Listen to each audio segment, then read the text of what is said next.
The first thing Nathan Cole noticed about Princess Lysra wasn't her crown or her luminous blue eyes. It was her laugh. It was sharp and bright, like sunlight on crystal, but there was something in it that made him think she didn't laugh often. She sat on a dais of black glass, draped in the shimmering silks of the Carithian royal court.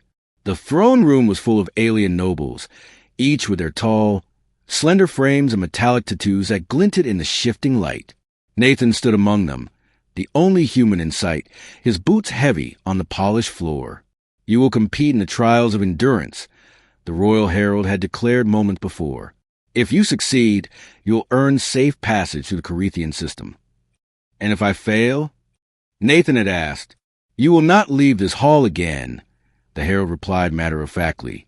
That's when the princess had spoken up.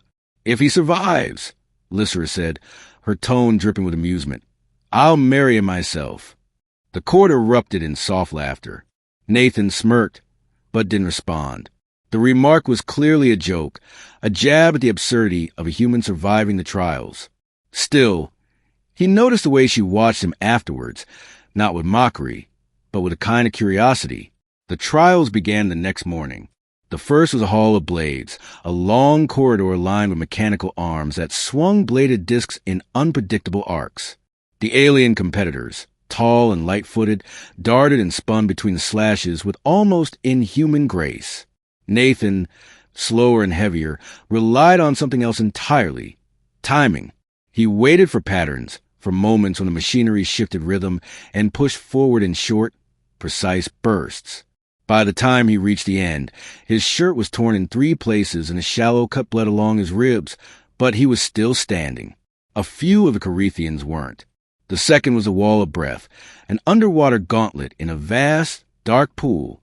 Competitors dove in, swimming through a series of submerged tunnels that twisted like the roots of a tree.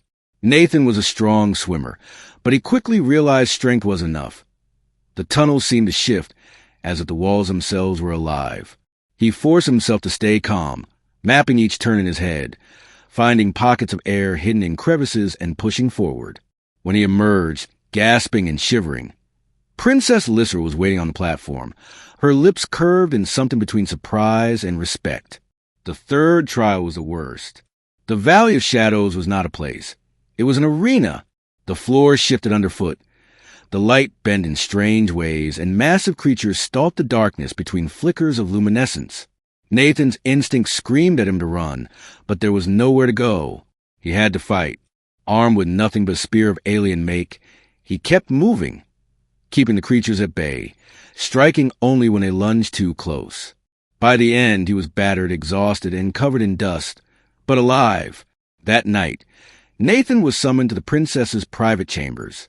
She was alone, lounging on a low couch, the amber glow of the room casting her silver tattoos in warm light. "You've done what no other human has," she said. 3 trials, 3 victories. Even some of my own people have failed where you succeeded." Nathan shrugged. "Guess I'm just stubborn." Lysra's gaze was sharp. "Do you remember what I said in the hall?" He did. "About marrying me?" Her smirk returned. "Yes, it was a jest. But now, I wonder." Nathan stepped closer. "And what do you wonder?" "That perhaps it wasn't a joke after all." She rose, her silks whispering against the floor.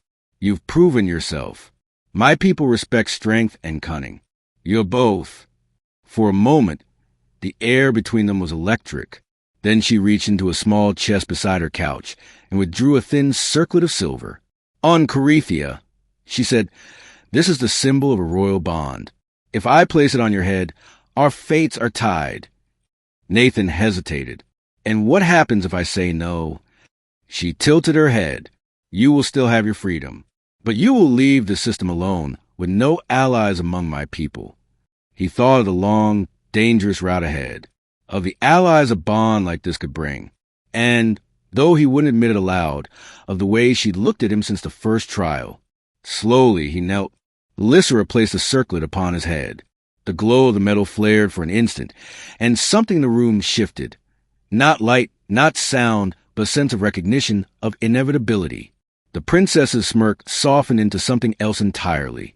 "Imagine my face now," she murmured, And Nathan realized, for the first time since arriving on Corethia, that maybe the trials had been as much hers as his.